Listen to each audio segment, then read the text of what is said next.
welcome to the Entertainment Gig Podcast, episode 19. My name is Cleon. On this week's episode, we discuss passion, artistry, and good vodka with entrepreneur and artist and owner of Anastasia Vodka, Miss Yuliya Mamontova.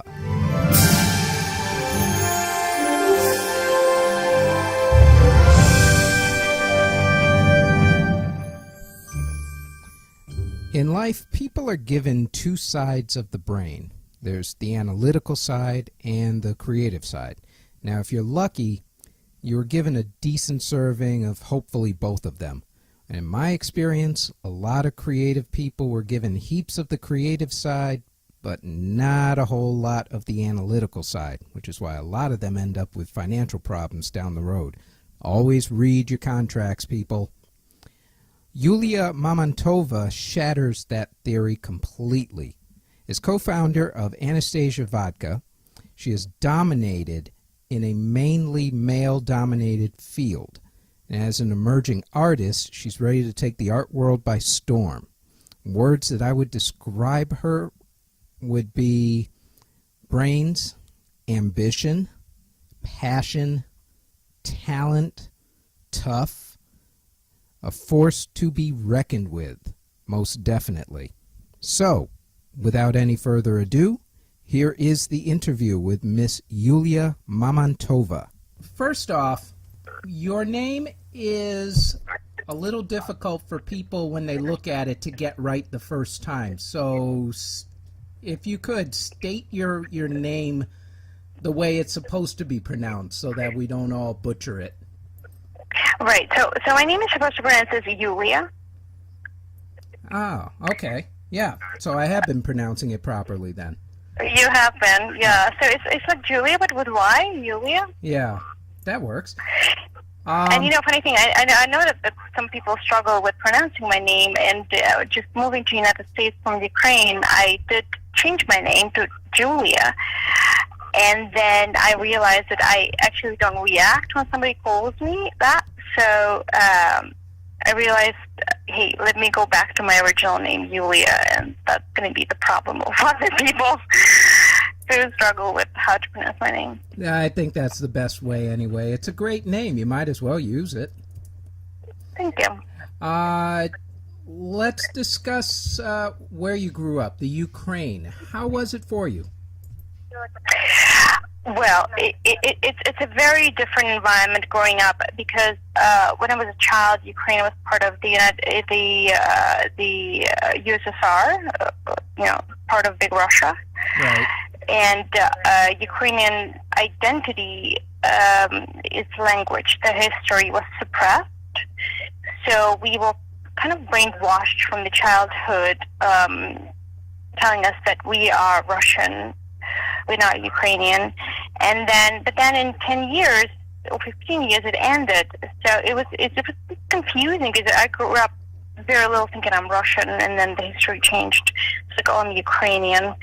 So it's like that search for identity. Who am I? Ukrainian, Russian, and now I'm U.S. citizen. So that's an interesting journey to figure out your identity. Do you think that issue, the searching for an identity, is what is leading to and what has led to the issues that the Ukraine has today with the annexation of Crimea and just the general war in general? Very much so, because Ukraine, as a nation, thinks of itself as independent, although with such a rich history of connection with Russia. There is a very big part of Ukrainians that feel themselves, especially the older generations, as Russian. So that was part of the foundation of the whole conflict that Putin used to create this war. Right. And for the geography, is it true what the media, at least in America, has been saying, which is that the side that is closest to Russia feels that it is more Russian than Ukrainian, or is that just a general myth that the media has kind of put out there? No, I don't think it's a myth. Culturally, Ukraine is very much like Russia. It doesn't have to do much with this geography, but with history, because Russia started as Kievan Rus. It started in Kiev, which is currently the capital of Ukraine, and then it spread out eastwards. So really, and in fact, many of Russians would be ignorant about it because it's hidden from their history, but nevertheless, that's what the part of the history that it started in the West, in Kiev, Russia itself, and spread out to become Russia on its own. And we are very much affiliated with each other, Russians and Ukrainians. We're much more similar, Ukrainians to Russians, than Ukrainians to Europe, even though we're closer to Europe. Okay.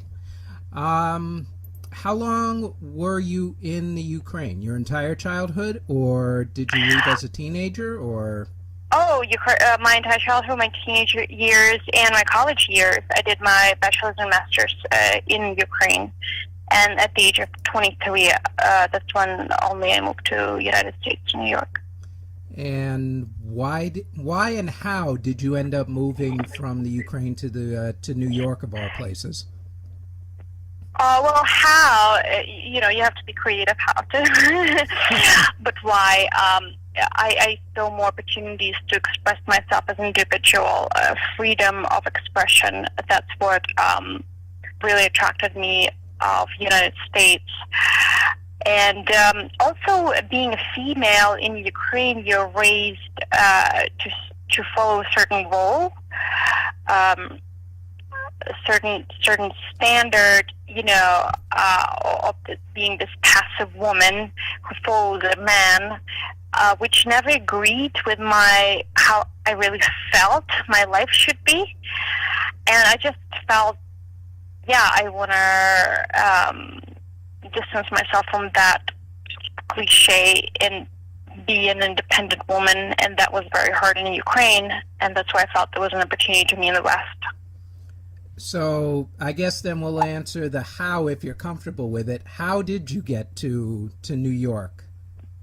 Well, first I was I was studying linguistics in college, precisely English and French, and teaching the acquisition and teaching of these languages.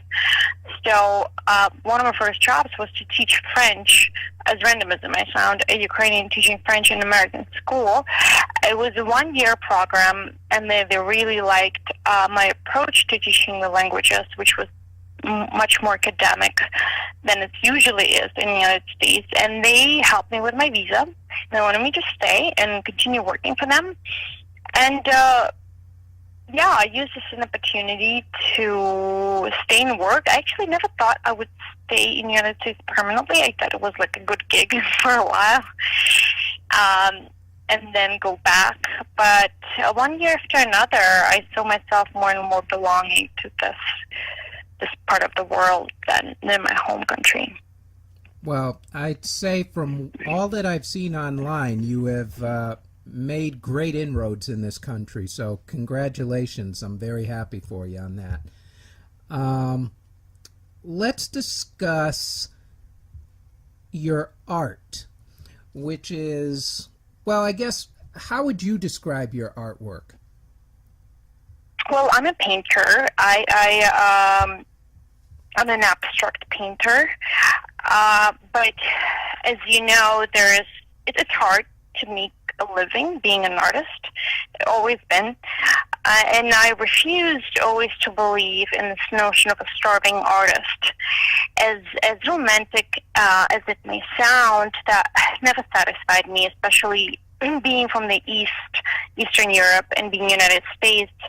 I felt that there was many opportunities to express your creativity, which could provide for you. So before plunging myself into being a full-time artist, I thought, well, hey, let me learn how I can provide for myself. That's when I started the vodka company, and then use spare time that it allowed me to become full-time artist. All right, so let's talk about your vodka company first, and then we'll lead into the artwork, since that's kind of where the process started for you. This is your actual company that you founded, or did you found it with somebody else? I founded myself. I do have a partner.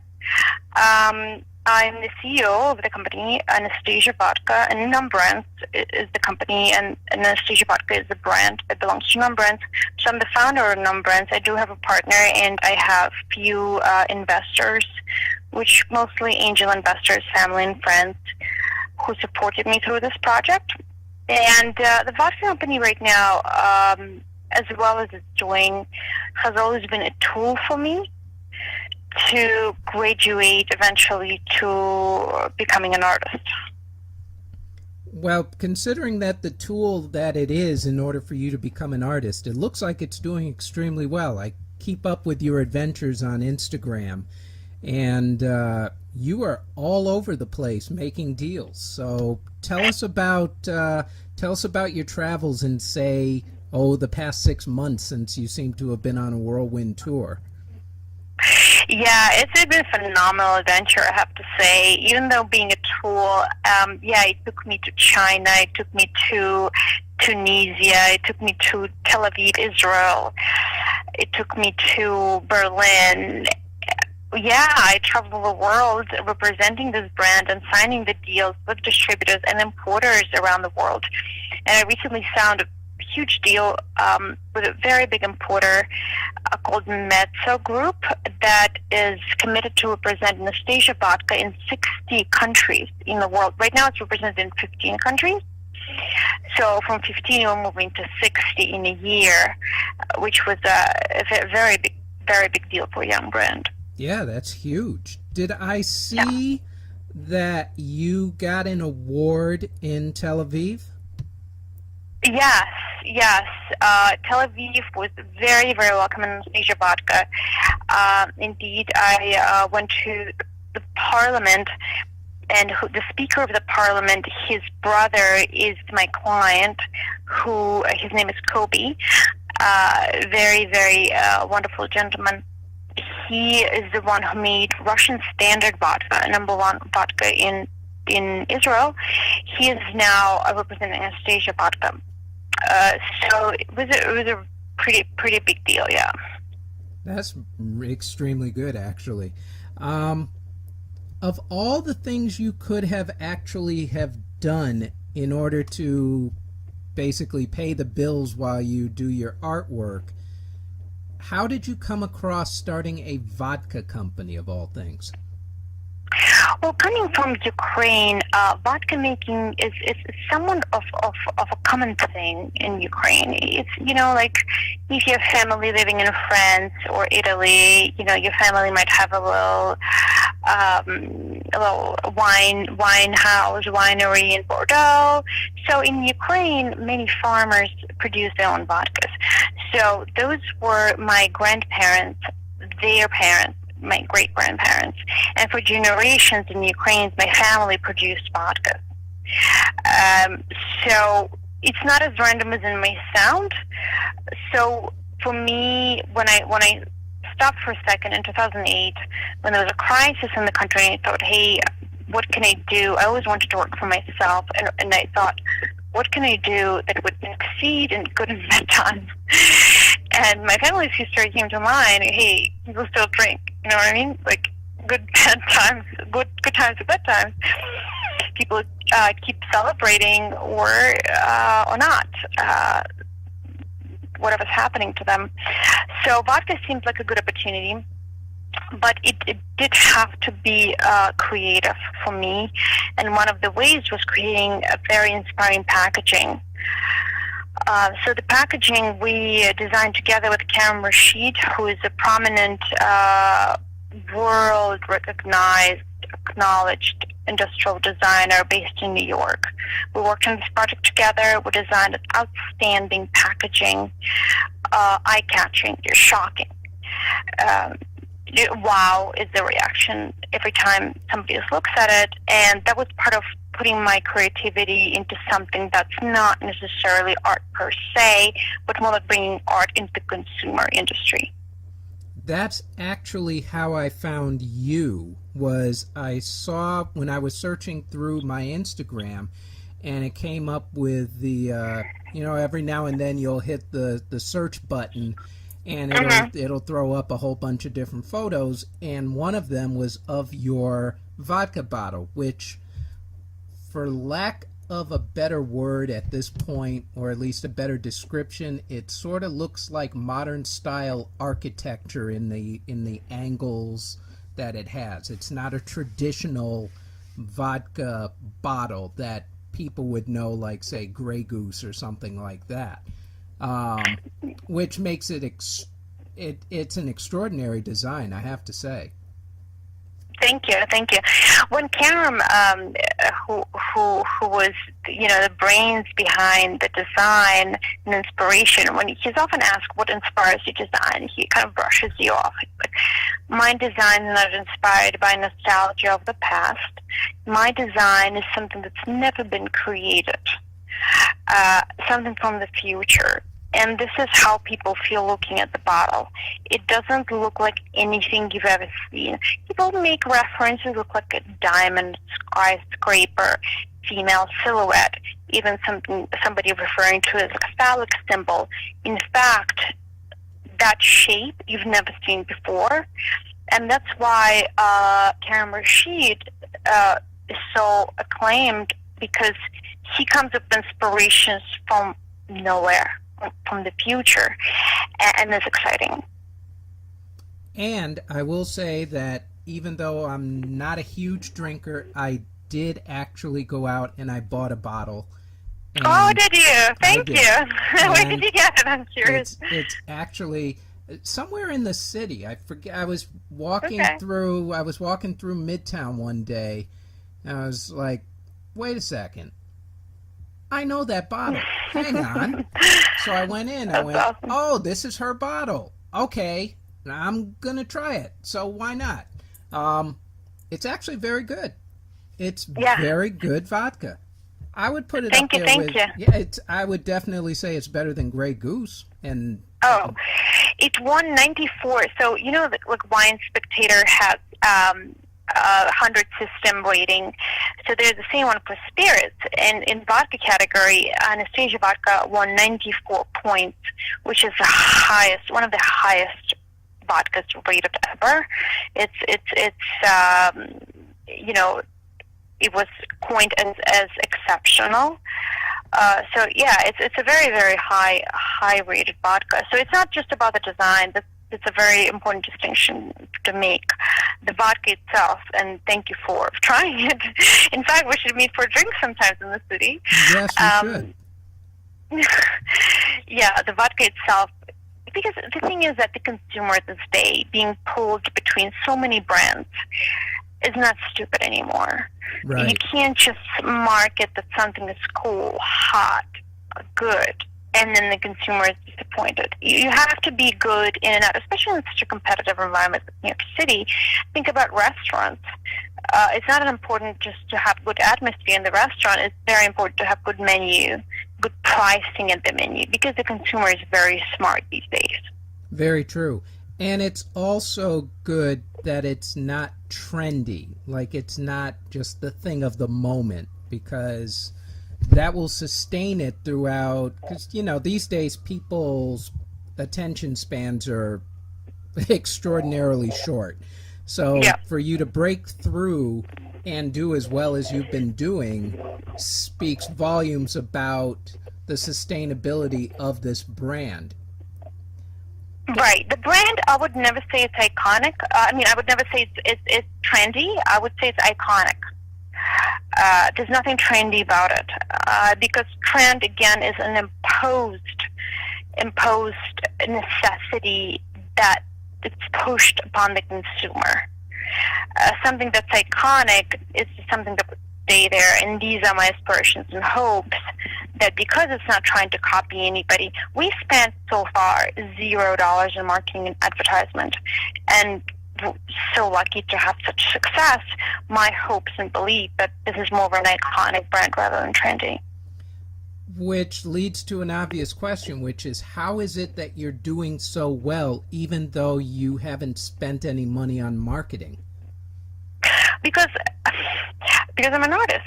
No, it is true. Because most of the brands launched in the market are launched by big corporations who have certain budget, who have people with more of a mathematical mind behind it. When I approached this, I approached from an artistic point of view. I wanted to bring beauty into the world. And that was a very, very new element in the liquor industry because working there for 8 years right now, are men. 99.99% are men. And me being a woman with a creative mind, being an artist, I brought something different. So that's the success of this brand. It really disrupts the industry from something being super calculated from the point of view of cost, how much it's going to cost, how long it's going to make it, from like, hey, maybe it'll take a longer time to develop it, but we're going to bring a beauty. And I think that's where my artistic mind really helped. You basically pulled a Steve Jobs, as I like to say. Well, thank you. Well, for me, that was what makes or made Steve Jobs so great, was the fact that, yeah, you could have just any old computer or anything, but he looked at it from a design standpoint and said it needs to work for the consumer so that when they look at it, they feel something and they bring passion to it. And Apple became Apple because of that. Totally different from any other computer brand. And I think the thing about your vodka is that because of the fact that the bottle is like that, and because you went from a design standpoint on the matter, you help tell a story with your brand. And that's what gets to people. So when you do that, there's no need for marketing. It kind of right, speaks exactly. for itself. I mean, people buy with their passion. People buy with their feelings. So instead of advertising something and inspire the feelings for that lead to purchase through commercials, advertisements, it's the product itself that inspires it. So there's a lot of marketing in the product, but it wasn't the result of the advertisement campaign. It was the result of research and development. Right. You let the bottle, in effect, tell the story of the brand. Exactly, instead of billboards. Right. Which is brilliant. Which leads us Which to... is cheaper. Which too. is much cheaper. much, much cheaper. Which leads us to your artwork. When did you first start getting the artistic vibe that A, you wanted to do this, and B, that you would actually be good at it? So there's this family joke, and I don't often tell it. It's a little embarrassing. So that's okay. well, it's an embarrassing Ukraine, show. Go right ahead. In Ukraine, there are no diapers. Well, at least when I was growing up in the 80s. So kids used to learn to use potties at a very early age, just as the time as they start talking. So my mom always tells me this joke, and I grew up in an apartment, pretty modest environment, and we had wallpaper in the entire apartment. And she says, like, I was sitting in a potty, and I had some crayons in my hand. While I was sitting on it, I started drawing on the wall like these abstract, very bold shapes. And when Mom walked into the room, she was like stupefied. What have you done? And I said, Mom, look what I draw for you. And from then I saw the walls as my medium. I would draw on the wallpaper to my parents' horror at the age of 3. And then they decided, okay, then they sent me to an art school to learn how to draw. So the process started very young, and then I continued my learning of painting and drawing in New York too. I went to FIT. I studied illustration art. I studied live drawing and drawing at Purchase in New York, SUNY Purchase, and Westchester Community College. So to answer your question, probably from 3 years old, I was starting to paint on my potty. When did you think that you were good at it? Because there's always that moment when the confidence builds up to the point where you go, okay, I could make a career out of this now. I proudly presented to my mother. It's like, look, this looks good. Look what I drew for you.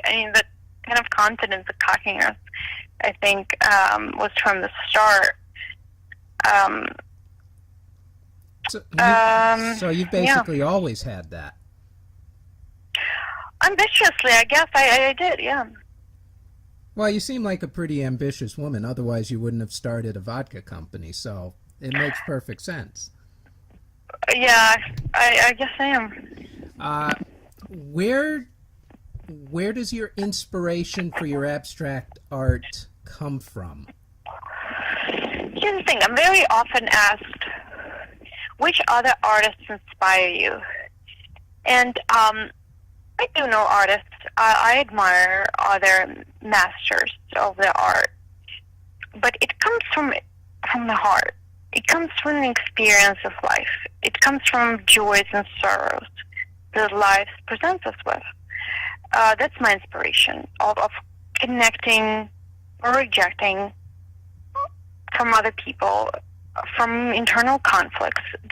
That's where real inspiration is. For, looking up, looking at the sky, thinking about universe, developing compassion. That's what my true inspiration is. And where do you see your art going direction-wise? Are you going to stick with abstract, or are you going to move it into other realms? Maybe try some sculpturing or anything like that? No, I'm absolutely going to stick with abstract, because the thing is, figurative art, while it does give some space for expression of emotion, it's more of an expression of reality, even though through the eye of the artist. But abstract to me is the best form to express the emotion, express the experience, express the conflict. So, to answer your question, I'm definitely going to stick with abstract. Okay.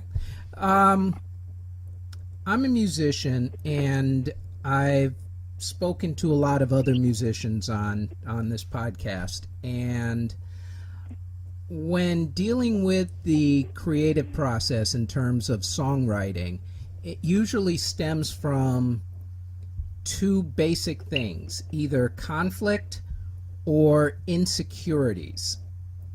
I'm curious, in terms of artistry, where does it come from inside? Because it's always about passion, and I feel, and maybe I'm wrong, but I feel that since art is not exactly like music in the fact that there are people who do it because, in music at least, they do it from the heart, but then there's always a bunch of people out there who will do it just because they want to get rich and famous.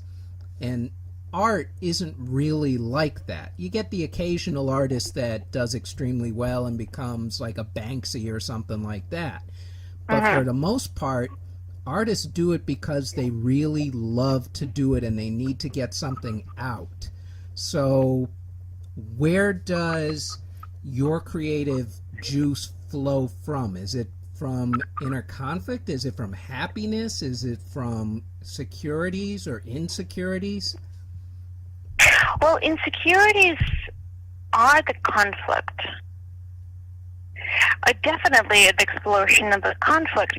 And my inspiration, my goal is to express the conflict as something beautiful and to be embraced. Because in our modern times, where we deal with a lot, especially in New York City, you deal with a lot of narcissism, and narcissism comes from, hey, I'm confined, I'm happy, in parentheses, or I'm integrated. Instead of that, and that's narcissism, instead of that, I want the viewer to look at my work and see, hey, it's actually fine to be conflicted. In fact, it's beautiful.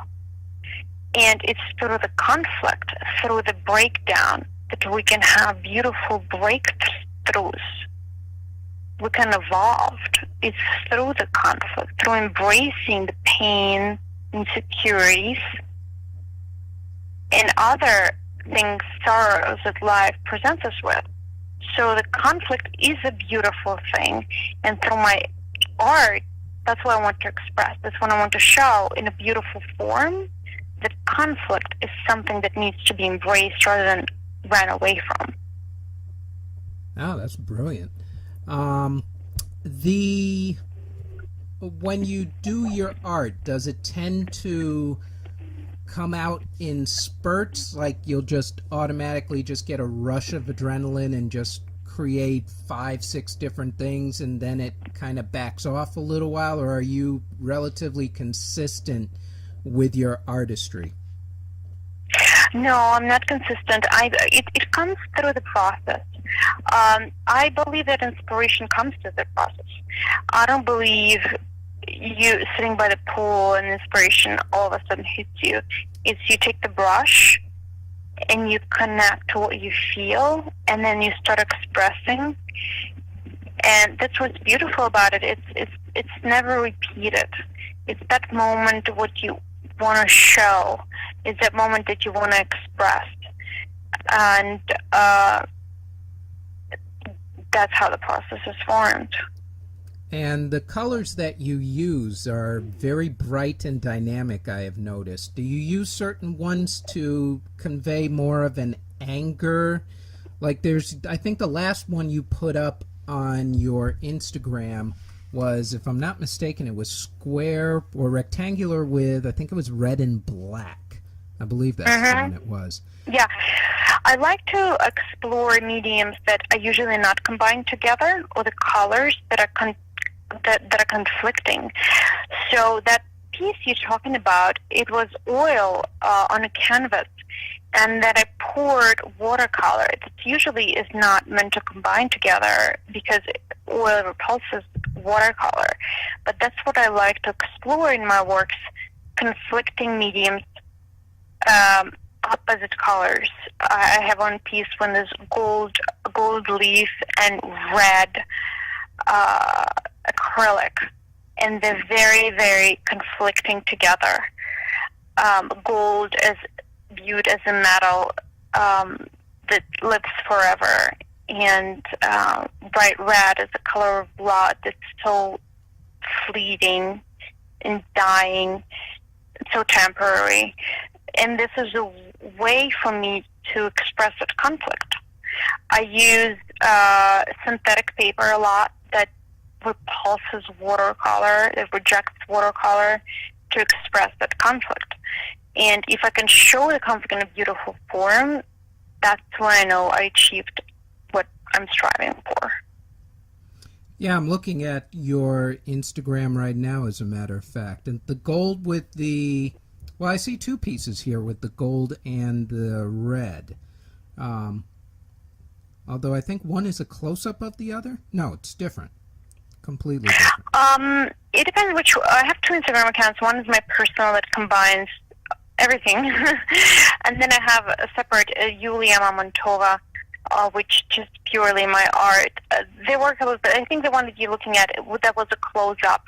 And I had great fun doing that. I poured glue into synthetic paper. Then I glued in gold leaf, and I poured wet acrylic paint over gold, and that created that contrast of something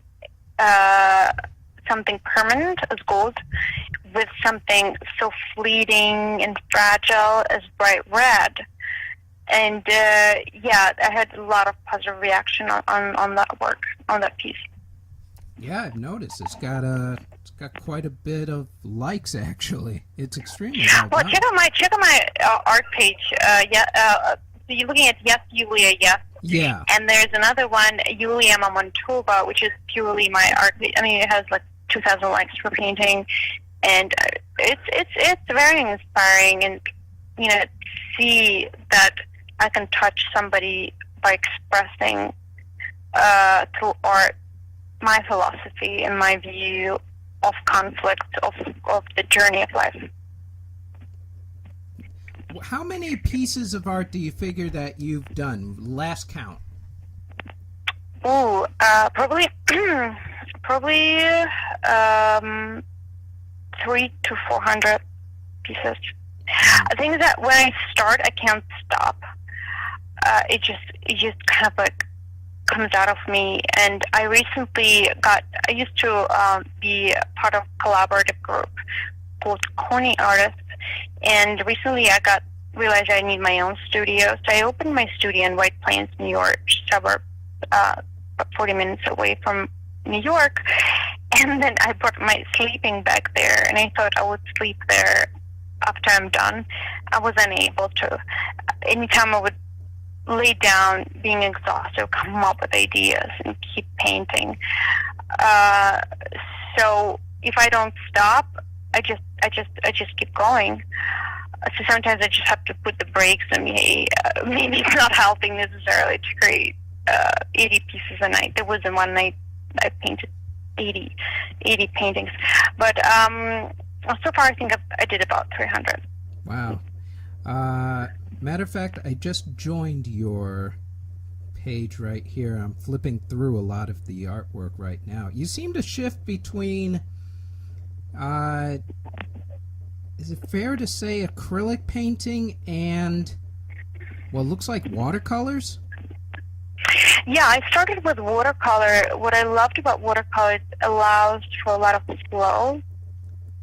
And then I recently found, it's a huge success for me, for an artist to be represented by a gallery in Soho, New York. So one of the galleries then was Broadway. I don't know if you know, there's like a bunch of galleries in West Broadway that present, artists like Picasso, Matisse. One of these galleries contacted me through Instagram, said, hey, we'd like to represent your work. And I was like, wow. It was, and actually, just this past Thursday, I had the first show. It was a group show. 2 of my works were presented there, received great positive attention. And the curator of the gallery wants to create, it's George Burgess Gallery on West Broadway. He wants to create my future work, and he wants me to work with oil more because he wants to see the movement of my brush. It's one of the ways to express the emotion is through the brush. So far, it's been through the color. I think brush is excellent way to express emotion. So I'm, trying to work with them. And recently I started discovering oils and acrylic and canvas. And I've noticed you've got a few of the modeling pictures up here. When did you start modeling? Well, I wouldn't consider myself a professional model. It's never been my interest, even though I could. I just think the whole modeling industry is kind of messed up in a way because it underlines the superficial, like the beauty that's really boxed in certain standards as what beauty is. And I want you to be part of it. But I do model if a friend of mine or a creative photographer has some interesting project and want to use me or my body to help with their project, I would gladly do that. But this is not something, it's just very vain, very superficial, very wrong, I think, the modeling industry. So that's why I'm trying to keep away from it. But if I can get my hands on expressing something much deeper than fashion of vanity, I'll gladly model for these projects. Well, I think that you're absolutely right in that the traditional modeling work that's out there is very vain and very fashion conscious, and when people think modeling, they automatically think runway models and photoshopping and that sort of stuff. But there are artistic or implied models now, especially with the internet, where a lot of artists, again, especially on Instagram, which is where they seem to have, it's a whole cottage industry out there where people will do projects like the ones that you're referring to. Have you ever thought about doing something along those lines on a bigger level? Yeah, certainly. I mean, but again, there's just the limit comes with time also. There's just so much time you can have for everything. So to me right now, the focus is the painting, which is my final goal, and the vodka company, which is the tool to achieve my final goal.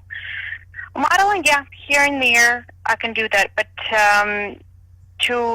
I just don't have time to extend it to something full time, even if it's creative. Yeah. I can understand that.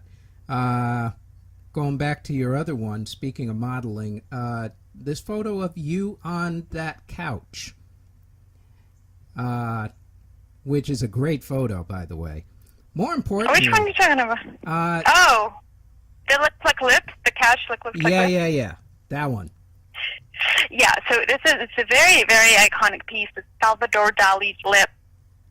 And that's an apartment of actually the designer of the bottle, Karen Rashid, of Anastasia vodka bottle, who I'm very good. I never knew him. Actually, the way how I became him. I love MoMA, Museum of Modern Art, and he is the permanent. A few of his pieces actually is in permanent collection of MoMA. So when time came to bottle design for my vodka project, I was like, that's the guy I want to design a vodka bottle. So I contacted him. He really loved the fact that it's a small company. They're not going to constrain him because, I mean, he works for Pepsi. He designed Pepsi, like the last limited edition of Pepsi bottle. He's huge, but working with big corporations for him comes with a lot of limits that these corporations put him into. They said, well, you have to be this and you have to be that. But for me, being an artist, I said, Karen, I'm going to give you complete freedom. Whatever you come up with is going to be produced because I believe in your artistic genius. And he totally loved that. It still wasn't cheap, but in any case, it was totally worth it. And since then, we became very good friends. So that apartment, it's his apartment, which is a little party there. And it was time I was there on my own and decided to take a self-portrait. So it's a couch of lips, a Salvador Dali piece that is limited edition that has a piercing. I don't know if you can see it on the left. The lip is actually pierced. Oh, yeah. So the piercing that says a black, usually it's red lip, but this couch is black lips with piercing. She looks so cool and so sexy, and I was like, I can't miss this opportunity. So when I found myself alone, I took my clothes off, I took my camera, I was like, this is going to be a self-portrait, this is going to be awesome, and I took the picture. It came out extremely well. Thank you. And I was kind of curious as to where the couch was too, because I was eyeballing that, going, man, if I could have a couch like that in my place. I know. There are only a few pieces available in the entire world. It's a limited edition Dali, very rare piece, but just great, very happy to even come across of it. You mentioned that your artwork is being shown in Soho. When is your next big show for those who want to actually go to see more of your work? So the opening was just this past Thursday, which was August 4th, if I'm not mistaken. So two of my pieces, if they won't be sold, if they haven't been, I haven't spoken to the gallery yet. There was a lot of interest. Actually, Rachel Roy, right, the chef, famous chef, came by the gallery. She was very interested in acquiring one of my pieces. So if they're still there, they're probably still there. They could be seen right now for the next couple of weeks. And right now, I'm working on a new collection of photography. Should be very interesting. It's my paintings micro shot and projected on my body. This is where modeling, I guess, comes handy. Projected on my body and shooting tons of nudes with these micro shot paintings of mine projected over my body, which could be very interesting. And I'm working on a solo show, so hopefully we'll get with the gallery. Maybe in September and October we'll put together a solo show for me. Oh, that'd be excellent. And definitely let me know when that happens, and I will absolutely be there. And the name of the gallery is George Burgess Gallery, which is on West Broadway, corner of Houston. Excellent. Where do you see yourself going within the next, say, 5 years? How far? Let's start with art, since that's your passion. Right. So art is my passion. So I'll continue to work on this collection. I'm thinking to do photography. I'm thinking to do installations. Thinking to get into sculpture as well. But my concentration next few years will be the vodka company, because I'm hoping and planning to sell the company within 1 to 2 years. I in fact had an offer not long ago from somebody to buy the company out, but just a little too early. But my hopes are, if I can really toughen it up and really focus on my business with Anastasia Vodka, I hopefully can sell it in 1 to 2 years, and then we'll have hopefully resources and time to devote myself to my passion, which is art. I'd say that's a great plan. I guess this would be the part where at the end I always let people do an elevator pitch, which is where they get to for as long as they want, promote themselves, promote their projects, tell people where they can find them, that sort of thing. So if you want to, the floor is yours. I don't know what I should start with. My vodka company. You can start with and do as many things as you want. You have plenty of time. There is no clock. So the thing is that being an artist, my pride is that I was able to project my artistic inspiration into consumer product, which is Anastasia Vodka. And it's available, even though it's a super premium vodka in the United States, it's sold the least expensive. You can buy it from $29 to $39.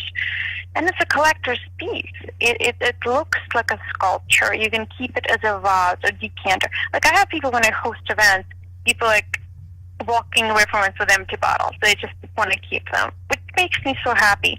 And so there's a store on Broadway, Wine Warehouse, Broadway in like 4th and NYU area, that sells this most affordable $29, $29.99, something like that.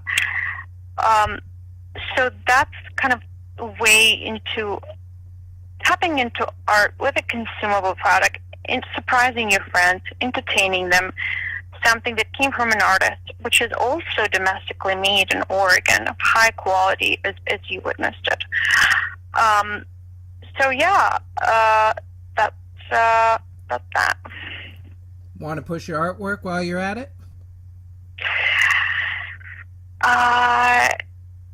Yeah, I mean, if you check my page, Yuliya Mamontova, I was just reading today, I just so touched. So many people are inspired by my work. So many people connected to my work because I'm not trying to portray somebody who was in the art history, somebody like interprets Picasso, interpret Dali.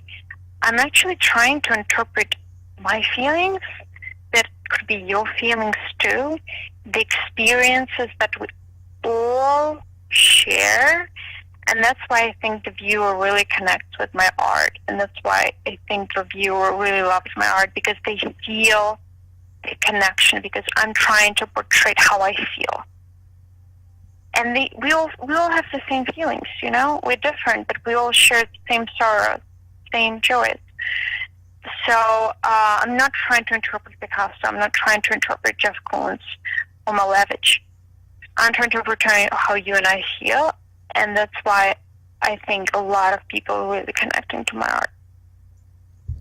Well, I will definitely vouch for that. Your artwork is spectacular, and that is the reason why I wanted you to be the first artist that I had on my podcast. So thank you very, very much. It's been an extreme honor. Thank you so much. It's an honor to me.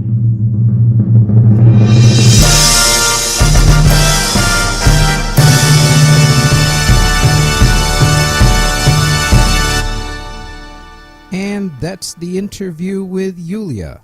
I will put up samples of her artwork on the Entertainment Gig Podcast Facebook page. And you can also follow her on her 2 Instagram pages. The first one being Yes, Yuliya, Yes. And Yuliya is spelled Yuliya. And her other Instagram page, which is Yuliya Mamontova, which is YuliyaMamontova.